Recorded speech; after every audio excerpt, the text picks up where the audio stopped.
شرطة جيزان. يعطيكم العافية يا شباب. ضمن المهام الأمنية التي قام بها فريق العمل قبض مجموعة من الأشخاص بعد توفر معلومات عنهم أنهم يقومون بجمع مبالغ. بتوجيهات سعادة مدير شرطة منطقة جازان تم ضبط هذا الموقع وعثر هذه المبالغ الناتجة عن التجار بالبشر والسهرات الماجنة ولعب القمار. يعطيكم العافية يا شباب.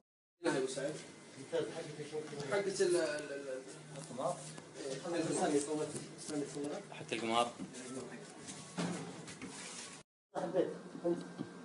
طبعا هذه نتيجة المكاتب العقار الوهمية لتأجير المخالفين.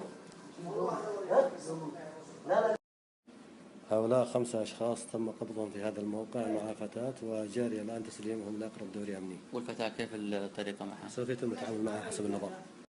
أكثر من 20 هاتف محمول ل6 أشخاص، كذلك مبالغ مالية، مجوهرات، إقامات مزورة، موقع مشبوه.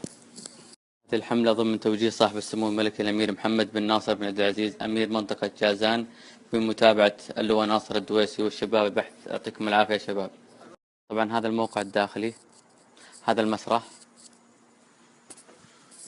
خلينا نشوف هنا وش فيه.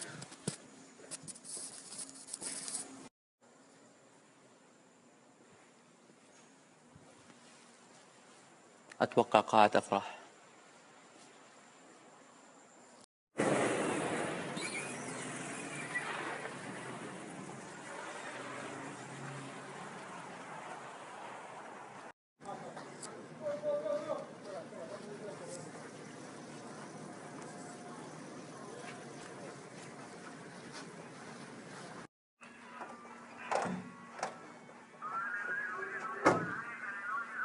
نهاية المهمة الأبطال.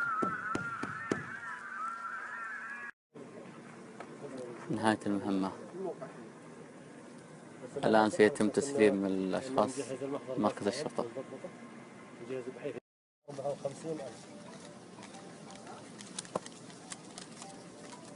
يتم الآن إحصاء المبالغ المالية. ها؟ إقامات ما عندكم إقامات؟ واللي موجود هذا إيش؟ كلها تزوير؟ من اللي مزورها؟ من اللي مزورها؟ تقلاي أبرهة. أيوة. أمان. أيوة. مبراتو. أيوة.